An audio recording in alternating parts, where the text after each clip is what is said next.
सर्वपक्ष शिष्टमंडळानं राज्य निवडणूक आयोगाची भेट घेतली। मतदार याद्यांच्या दुरुस्तीशिवाय निवडणुका नकोत अशी भूमिका यावेळेला शिष्टमंडळानं घेतली।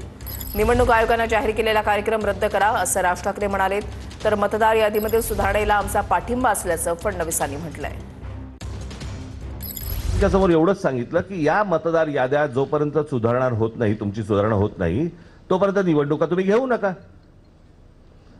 आता साधारणपणे आपण जर समजा महानगरपालिकेच्या किंवा स्थानिक स्वराज्य संस्थांच्या निवडणुका जर समजा आपण पाहिल्या तर गेल्या 5 वर्षामध्ये निवडणुका झालेल्या नाहीयेत। मग जर 5 वर्ष जर समजा या निवडणुकांमध्ये गेलेली असली तर मग याद्या सुधारण्यासाठी अजून 6 महिने गेले तर काय फरक पडतो?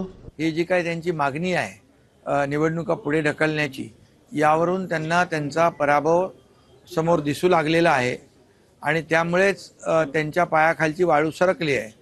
महायुती जिंकणार याची खात्री त्यांना झालेली आहे। या विधानसभा निवडणुकीनंतर महायुतीच्या निवडून आल्या 232, पण या 232 जागा निवडून आल्यानंतर देखील मला असं वाटतं तुम्ही सगळेजण त्याला विटनेस आहात, संपूर्ण महाराष्ट्रात सन्नाटा होता।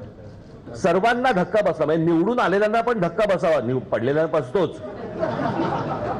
पण निवडून आलेल्यांना पण धक्का बसावा ही कोणती निवडणूक आहे? सन्नाटा कुठं आमच्याकडे आहे त्यांच्याकडे आहे? मी तर म्हणालो ना की एकदम कन्फ्यूज झालेले आहेत सगळे लोक।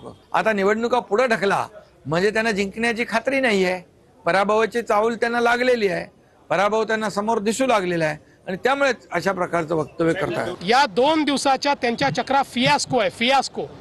त्यांना कल्पना देखील नाही की कोणाकडे काय मागणी केली पाहिजे।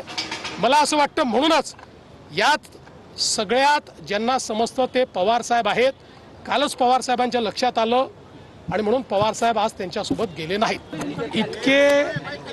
इतके कन्फ्युज्ड विरोधक मी माझ्या जीवनात बघितलेले नाहीत आणि इतके मोठे मोठे लोक हे सगळे, त्यांना कोणाकडे गेलं पाहिजे, कायदा काय आहे, या सगळ्या गोष्टी माहिती आहेत की नाही मला माहिती नाही।